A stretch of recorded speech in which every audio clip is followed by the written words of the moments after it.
debate. I call the member for Maitland. Thank you, Mr Temporary Speaker. I support the Health Services Amendment Bill that will make it an offence for a person to use the title paramedic if they don't hold the required qualifications.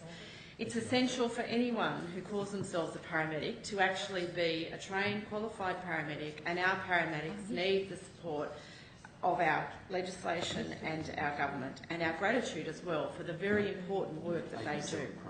But ultimately, this amendment is symbolic. Although this amendment supports paramedics by respecting their training and qualifications, by making it illegal to pretend to be one, I find myself longing for another amendment which would make it illegal for someone to pretend to be a Minister for Health without actually delivering any services. That's right. I believe anyone who calls themselves a Minister for Health should actually show a commitment and keep promises when it comes to building desperately needed hospitals and ambulance stations. Order. The member for Maitland will resume her seat. The Parliamentary Secretary on a point of order. I would just draw to the House's attention that attacks on members must be done by way of substantive motion. The member for Maitland's clearly impugning the motives of the Health Minister by suggesting that she hasn't delivered on her promises, which isn't true, and I'd ask you to call her back to the lead of the bill.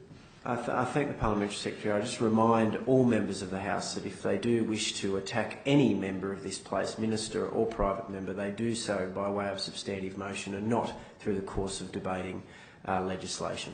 Call the member for Maitland.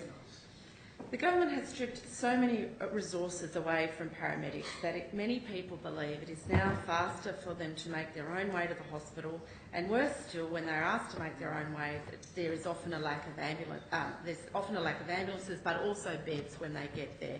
So on March the 7th, 2013 at 5:30 a.m, Michael Johnson of Rutherford called the ambulance for his wife Paula, who was in her 60s. She had awoken with severe dizziness and vomiting. They were unable to get an ambulance to come to them, and so with a broken foot, Mr Johnson had to drive his wife to the hospital, where she was rushed to the emergency department and underwent 5 hours of tests and treatment.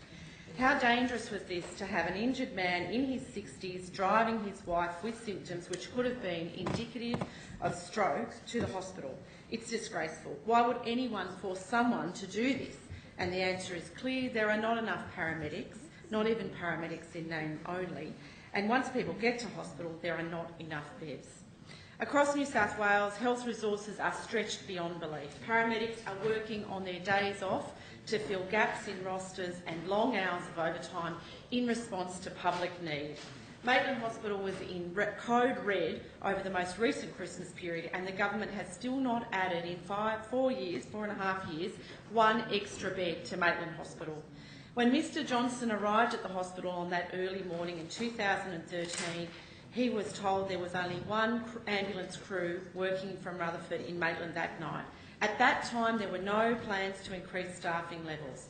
A survey done by the Maitland Mercury at that time indicates that about 93% of people in my electorate believe that ambulance services in and around Maitland are inadequate for our population.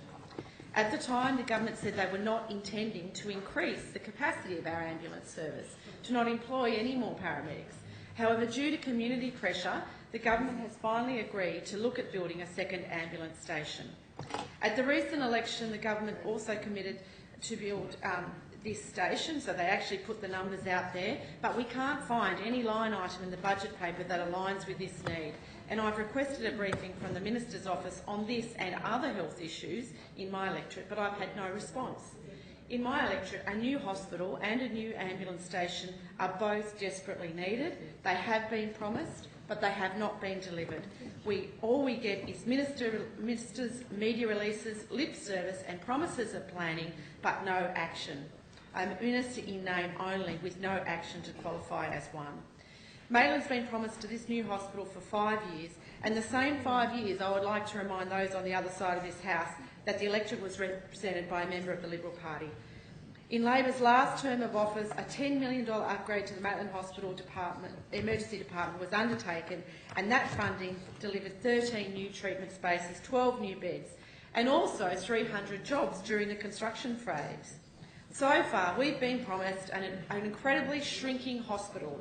It's ranged in size from a John Hunter Hospital of 630 beds to a tertiary hospital of 550 beds, including a teaching function.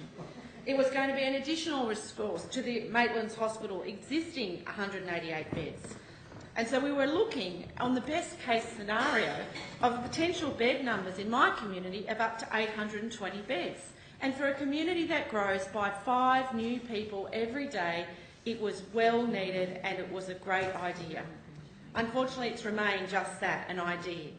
There were discussions that were held in early 2014 at community consultations where the government promised everything. The cheque was blank and people were going to get whatever services they wanted.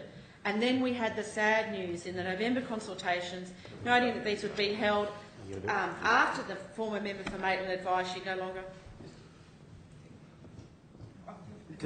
Is there a member seeking the call? Point of order. You've got to say, point of order. The member for Upper Hunter on a point of order. And through you, Mr. Speaker, may I suggest that if the member for Maitland knows her rules correctly, she would also know that she is completely irrelevant on her. Okay, you are drawing my attention to Standing Order 76, aren't you, member for Upper Hunter? Thank you. Thank you. I'll deal with it. Members, before I call the member for Maitland, please resume your seat. Yesterday, I was in the chair when the House was considering this debate, and I pointed out to members Standing Order 76 and the previous rulings by Speakers Kelly and Rizzoli in relation to members having to confine their remarks to the leave of the bill and the implications the legislation will have, and that can be found and derived from the short title of the bill. The bill is very specific about the issue of paramedics and the name and the title of paramedic. However, previous occupants of the chair have granted latitude to members, but the general proviso is that members relate their remarks somehow back to the bill.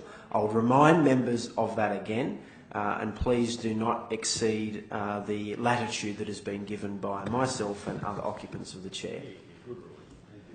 Call the member.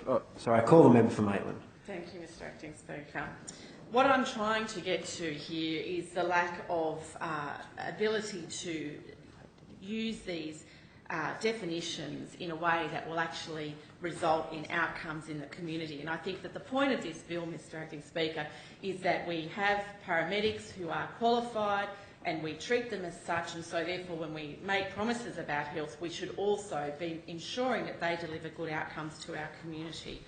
And I would like to talk about the Maitland Hospital in the sense of this because the bed block that happens there also impacts on our ambulance services.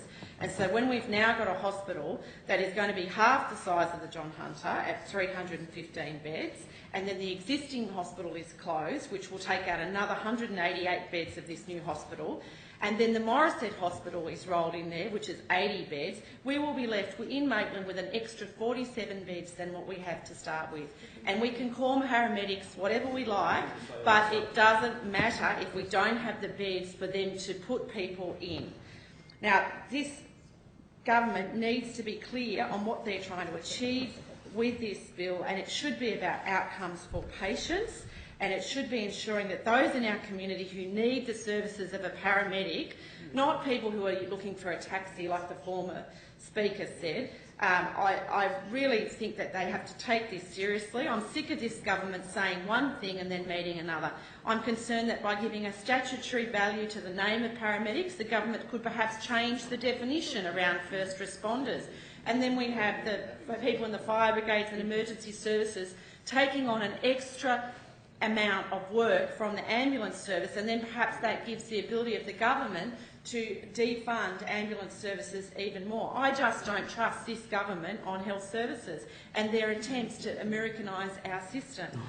Ambulance drivers and ambulance medical people and paramedics have a very specific role in our health system, and they are finding there's pressure on funding, which is then being pushed onto other emergency services to take up the so-called slack. There is no slack. There is not enough resources in this area, and this government is failing to provide the resources. And you can call it whatever you like. You can call them a paramedic, you can call them Ronald McDonald if you like, but if you do not fund them to do their job, they cannot actually do it. So that is what this is about. This is the reality. I am sick of the smoke and mirrors of this government, and we should be ensuring that we're talking about health outcomes, not just names.